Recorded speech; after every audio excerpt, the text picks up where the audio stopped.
जानकारी में आपका स्वागत है। आज हम बात करेंगे कि रेलवे स्टेशन में जो भी आप सामान ले जाते हैं, चाहे वह हैवी सामान हो, चाहे बाइक हो, चाहे नॉर्मल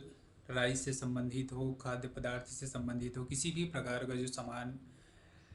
ट्रेन के माध्यम से आप ले जाते हैं, सफ़र करते हैं,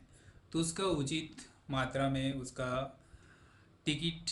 या फिर उसका भुगतान करना पड़ता है। तत्पश्चात ही आप सामान ले सकते हैं। इसमें अलग अलग श्रेणी में अलग अलग जो क्लास होता है उसमें आपको अलग अलग तरीके से वज़न के हिसाब से पैसा देना पड़ता है और उतना वज़न आप ले जा सकते हैं। जैसे आप एक लोकल यात्री हैं जो आप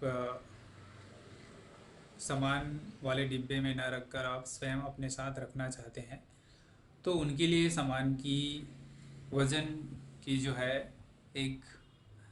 लिस्ट तैयार की गई है, जिसमें आप एसी कोच में बैठते हैं तो वहाँ पे आप 70 किलो का जो वज़न है वह अपने साथ रख सकते हैं। इसके अलावा यदि आप स्लीपर कोच में बैठते हैं तो आपको 50 किलो वज़न का कोई भी सामान आप साथ में रख सकते हैं। या फिर साधारण जो जनरल सीढ़ी का जो क्लास है उसमें आप बैठते हैं उसमें कोच में, तो वहाँ पे 40 किलो अलाउ होता है। यदि किसी भी प्रकार से आपका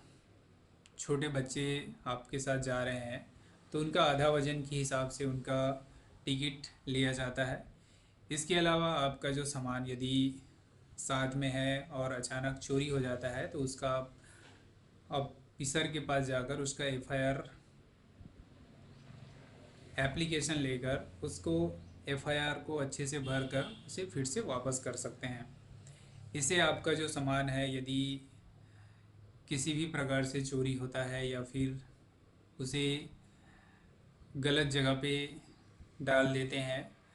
तो आपका सामान का पूरा जो भरपाई है, जितना आपका सामान का वज़न और रेट है उस पे आपको उतना पैसे दिया जाता है। इसके अलावा यदि आपके सामान को किसी भी कुली या पोर्टर के माध्यम से आप सामान को ले जाते हैं और पोर्टर जो है उसका गलत फ़ायदा उठाकर ज़्यादा पैसे लेने की कोशिश करते हैं या उसे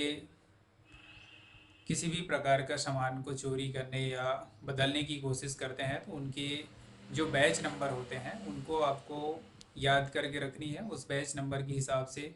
उनका शिकायत आप स्टेशन जो मास्टर होते हैं उससे आप डायरेक्ट कर सकते हैं।